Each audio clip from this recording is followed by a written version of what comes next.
They took my sanctuary, my beautiful old carriage house, the one my grandfather helped build, and they didn't just tear it down, they flattened it, pulverized it, like it was some kind of ancient enemy that owed them money. And all I got was that sickly sweet, condescending smile from Rhiannon Vance, the HOA's self-proclaimed visionary queen, right before she handed me the final notice. I didn't yell. I didn't beg. I just stood there, looking past the wreckage, across my land where the little Aspen Creek flowed, the creek they had illegally diverted for their precious, brand-new luxury development. I knew right then, when you mess with a quiet man who happens to be a retired water systems specialist, and you demolish the one thing that holds his memories together, you shouldn't expect your backyard paradise to stay crystal clear for long. Want to take a guess what happens when 29 commercial-grade pumps decide to join a petty neighborhood squabble? Drop your theories down in the comments. Folks, I'm genuinely curious. Bonus points if you make me laugh out loud. This story, this whole ridiculous mess, is for everyone who's ever been bullied into rage by someone who thinks a cheap plastic badge grants them absolute authority. The very next morning, the day after they issued that final demolition decree, the one that cruelly slashed my remaining time from a month to barely 10 days, I started my investigation. I walked the entire length of the seasonal waterway that cut across my south pasture, the ribbon of water we'd always called Aspen Creek. And what I discovered was almost too perfect, honestly. The creek bed was ancient, clearly defined, maybe 3 feet wide in most spots, with clear evidence of powerful, regular flow during the wet months. But right there, near the new property line, I saw it. Rhiannon's contractors had brazenly dug a small, ugly channel to reroute this clean, natural water source directly into their artificial reservoir, the one they were calling Whisper Lake. And just like that, I realized I controlled the valve. I controlled the source. Aspen Creek ran through a solid 200 yards of my property before it ever touched their new boundary, giving me all the opportunities needed to influence what that water looked like, what it carried, and how fast it got there. I went straight back to the workshop, not to start packing, but to pull down the biggest piece of plywood I had and start sketching a detailed hydro map. I marked every spot where loose topsoil, exposed silt beds, and organic material, the natural gunk of a forest floor, could be easily disturbed and then picked up by artificially accelerated water flow. I figured nature would do the heavy lifting, but I was going to give Mother Nature a high-powered, mechanical boost. The elegance of the situation was becoming clearer with every pencil stroke. Rhiannon had built her entire sales strategy, her whole luxury lifestyle pitch, around the guarantee of clean, mountain-fresh water filling her lake. But what if that water wasn't so clean and clear by the time it reached her meticulously planned shoreline? What if, say, it picked up some completely organic, natural sediment along the way? That afternoon, true to form, Rhiannon posted another highly produced video on social media, gloating about her construction progress. I watched her, standing beside the partially filled lake, wearing yet another one of her signature spotless white outfits, seriously, always white, talking about how Whisper Lake would be the definitive jewel of our neighborhood, the new gold standard. She went on and on about saying goodbye to old, outdated eyesores, and hello to a life of refined, modern living. The comments, naturally, were full of heart emojis and congratulations. Then she posted photos of my carriage house on the neighborhood group page, captioning them, "Before transformation, witness the final piece of blight we are removing to secure our property values." That post got dozens of likes from neighbors I'd never seen before, all agreeing that my beautiful old building was an embarrassment to their elevated sensibilities. That's when the planning turned into mission control.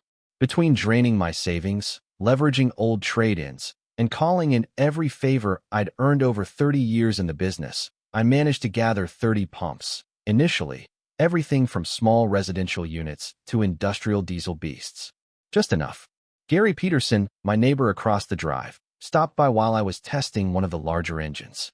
Gary, bless him, had lived in the valley since the 70s, watching it morph from quiet ranch land into this anxious suburb.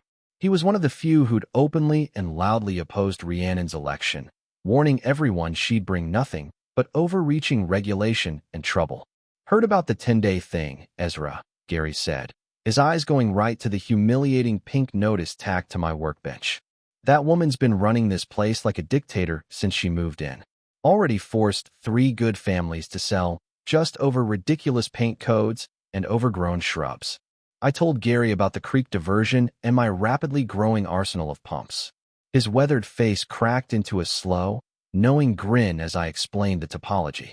You taught high school engineering, Gary, I reminded him. You know how this works.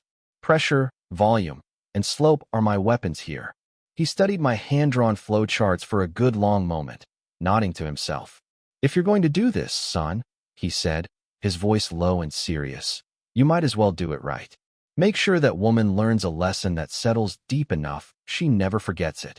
We spent the next hour refining the pump placement, with Gary suggesting key improvements based on his understanding of the valley's seasonal hydrology.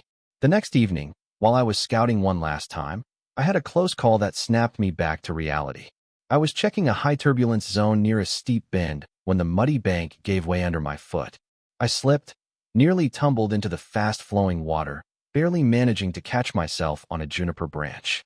In the process, I dropped one of my smaller test pumps, a valuable one, and it disappeared instantly into the murky current with a final, sickening splash.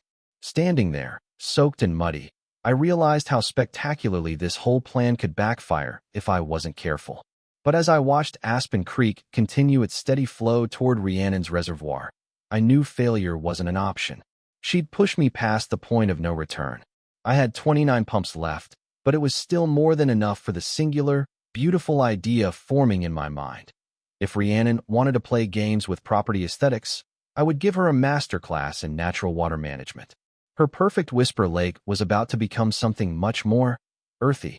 The pressure from the HOA intensified that week like a slow-building storm front. Certified letters threatening crushing daily fines arrived, followed by subtle, chilling phone calls from her husband, the VP at the local bank, casually mentioning how a property lien could complicate my credit rating and refinancing options. The intimidation was textbook, and I could feel the stress tightening in my chest every time I looked at the old wood siding of the carriage house. The true cruelty, though, came when she held that televised walking tour, pointing directly at my home and declaring it the prime example of what needed to be removed for the community's betterment. When I held that final, revised notice in my hands, I saw my fingers trembling, not from fear, but from a deep, cold, burning anger that I'd been suppressing for years. This woman was systematically erasing everything I'd worked for, and now she was rushing the timeline to ensure I couldn't mount a proper legal defense. 10 days wasn't enough time to find a good lawyer who understood local land use law. She knew exactly what she was doing, and the casual, entitled viciousness of it made my blood boil. That night, I walked out to my carriage house for the last time before the bulldozers came. The evening air was cool, and the workshop smelled like it always had, a rich mixture of old wood shavings, machine oil, and 40 years of honest, quiet work. I ran my hand along the door frame where I'd carved my initials and the year, ET85, letters worn smooth by countless hands opening and closing that door. Simple marks that represented so much more than a name and date. They represented hope, pride, and the quiet joy of building something permanent in an increasingly temporary world. My wife, Sarah, had died 12 years ago, but suddenly, I could see her as clearly as yesterday, standing right there in the doorway, wearing my faded plaid shirt. She used to bring me lemonade on those long summer afternoons, leaning against the frame, just watching me work with that patient, knowing smile. You know you'll never finish that saddle rack if you keep stopping to talk to me, she'd joke. But she never left. She'd stay there for hours, just being my company. That building, my carriage house, held her memory in every timber, every corner where her laughter had echoed. Tomorrow it would be gone, erased by someone who saw it as nothing more than an obstacle to her vision of manicured perfection. I pressed my palm flat against the wooden door one last time, then turned and walked away without looking back. Some goodbyes you just can't watch. I spent the next 3 days systematically preparing the pumps. The smaller units were positioned for precision work, creating controlled, high-velocity turbulence in the water flow. The larger industrial monsters were equipped for raw volume, ready to move serious amounts of water and, crucially, sediment. I worked late into each night, fine-tuning the flow rates and calculating the optimal sequence activation. The key, always, was plausible deniability. Everything had to look like completely legitimate, expanded property drainage management. Friday evening brought the final piece of information I needed. The weather forecast for Saturday showed perfectly clear skies and light winds. Ideal conditions for outdoor photography and social media flexing. Rhiannon had planned this event for maximum online buzz. She wanted beautiful pictures of clear blue water, happy, wealthy neighbors, and her own triumphant moment. Instead, she was about to get something very different. I finished my final equipment check around midnight, double-checking every connection and testing the single-button remote activation system on my phone. The beauty of it was the simplicity. 29 pumps working together to redirect Aspen Creek through areas of loose soil and natural silt before it flowed down toward Whisper Lake. By Saturday afternoon, Rhiannon's pristine, glass-like lake would be transformed into something that looked exactly like a giant cup of, well, you know. Saturday morning arrived with the thunderous roar of heavy machinery rumbling up my driveway at exactly 7:30. I'd been awake for hours, drinking coffee and watching the yellow bulldozer approach through my kitchen window. I walked outside and stood at a distance, my hands clenched. The actual demolition took less than an hour, but every minute felt like a lifetime. When the bulldozer blade hit the door frame, the one Sarah used to lean against, I felt something snap inside my chest that had nothing to do with wood and nails. Watching my past, my dreams, and Sarah's memory being reduced to debris in less than 60 minutes, it was a physical agony. By 8:30, it was over. Everything I'd built was a scattered pile of wreckage. The operator was loading the debris into a truck, treating the remains of my life's work like ordinary construction waste. And that's when Rhiannon arrived for her victory lap. She pulled up in her enormous, pristine white SUV, stepped out wearing another spotless white linen outfit, and surveyed the devastation with sickening, obvious satisfaction. Then she did the unthinkable. She took out her phone and started recording a video, positioning herself so that the wreckage of my carriage house served as her perfect, symbolic backdrop. "Good morning, everyone." Her voice chirped, bright and saccharine. "As you can see, we're making real, beautiful progress in our neighborhood." She switched to taking selfies, posing with a brilliant smile while my demolished home lay in ruins behind her, posting immediately with captions like, "Out with the old, in with the beautiful." I stood there, invisible and forgotten, watching this woman turn the destruction of my history into social media content. The sheer, casual cruelty was breathtaking. When she finished her photo shoot, she looked directly at me with that perfect fake smile and said, "See how much better the neighborhood looks already, Ezra? Whisper Lake's grand opening is going to be absolutely perfect." Then she got back in her SUV and drove away, leaving me standing beside the wreckage of my dreams. I watched her taillights disappear and felt something cold, hard, and utterly resolved settle in my gut. This woman had taken everything: my property rights, my peace, my connection to Sarah's memory. Now it was time to take something from her. I walked to where the house had stood, picked up one splintered, smooth piece of the old door frame, and placed it carefully in my truck's toolbox. Then I looked out across my property, where Aspen Creek was still flowing peacefully toward her precious reservoir. In exactly 6 hours, she'd be hosting 50 guests. I picked up my phone, opened the control app, and at exactly 10 o'clock in the morning, I pressed the activation button. The sound of 29 pumps roaring to life simultaneously was like nothing I'd ever heard. A deep, guttural mechanical symphony that seemed to make the very ground vibrate beneath my feet. It was the voice of a man finally pushing back. Gary had helped me set up the final connections before dawn. The smaller pumps handled the precision flow, the larger units provided the raw power, moving hundreds of gallons per minute through the carefully planned routes designed to maximize silt pickup. By 10:30 a.m., the water flowing toward Whisper Lake had taken on a distinct, rich, muddy tinge as it began dissolving the exposed soil. I had calculated that it would take approximately 4 hours for the full impact to reach the lake, ensuring the water would be at maximum, glorious murkiness right as her grand opening was scheduled to begin. I settled into my lawn chair with binoculars and a fresh cup of coffee, ready to watch the show.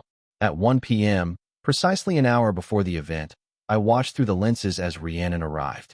She was wearing a flowing, expensive white dress, probably chosen specifically for the photographs. and was talking excitedly to her professional photographer. Then, she stopped mid-sentence. Even from a distance, I could see her body language transition instantly from excitement to confusion, and then to outright panic. The lake that had been crystal clear just days earlier now looked exactly like a giant cup of dark chocolate milk. Thick, brown, murky water was lapping against the newly built shorelines, the surface dotted with organic debris. I watched her pace frantically, crouched down to get a closer look, then stood up and gestured wildly while talking on her phone. By 2 p.m., the guests started arriving. Car after car pulled up to the site, well-dressed neighbors stepping out, ready for their luxury lakeside tour. Instead, they found themselves staring at a muddy brown pond that looked more like a construction site overflow pit than a community centerpiece. I saw people pointing, taking pictures with their phones, and having agitated conversations with Rhiannon, who was visibly trying to spin the disaster. The true highlight came when a small child, probably 5 or 6, broke away from his parents and ran toward the shore. He was wearing pristine white shorts and immaculate sneakers. He stepped right into what he thought would be shallow, clear water, and instantly sank into the muddy sediment up to his ankles. His yelp of surprise, followed by his mother's shriek, was perfection. Around 3 p.m., the situation escalated from embarrassing to hilariously disastrous. A little girl, perhaps 6 years old, pointed and announced loudly enough for everyone to hear, "Mommy, why does the lake look like chocolate milk? Is it a mud bath?" The damage was irreparable. Everyone laughed, and phones instantly came out to record the observation. Then Rhiannon made her fatal mistake.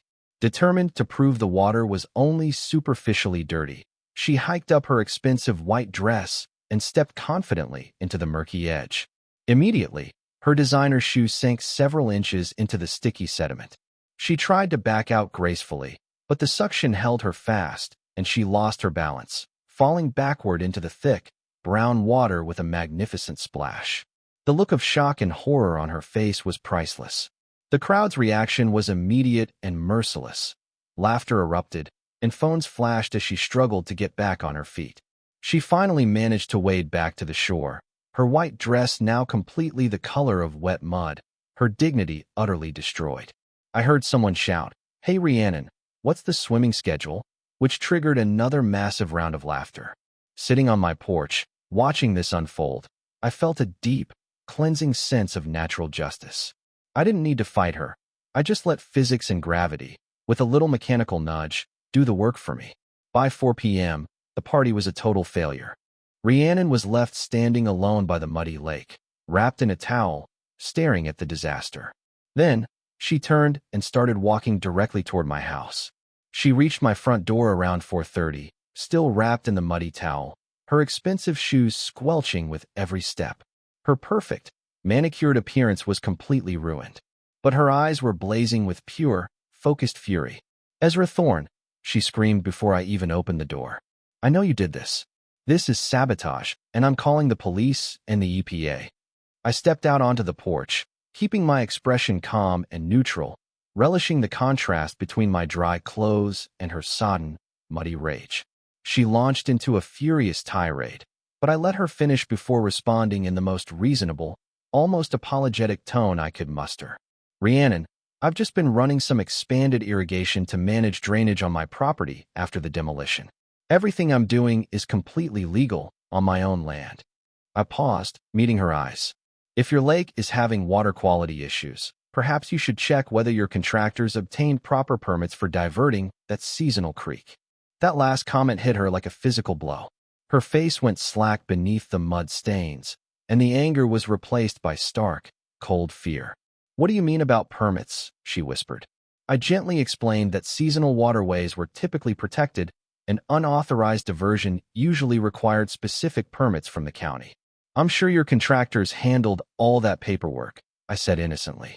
"But if they didn't, well, that could explain why the authorities might be interested in a closer look at a suddenly muddy lake."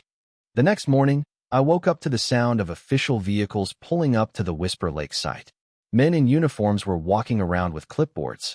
Within hours, barriers were up and signs were posted. "Site under environmental investigation." The investigation confirmed what I already knew. Rhiannon's contractors had never obtained the proper permits for diverting Aspen Creek.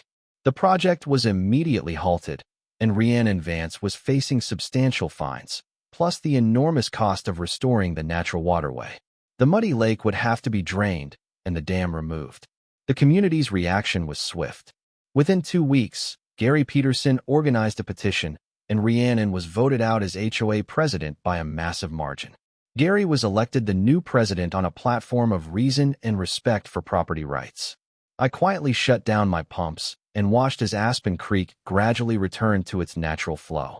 I used some of the money I'd saved on fighting HOA fines to start rebuilding my carriage house. Same design, but stronger materials.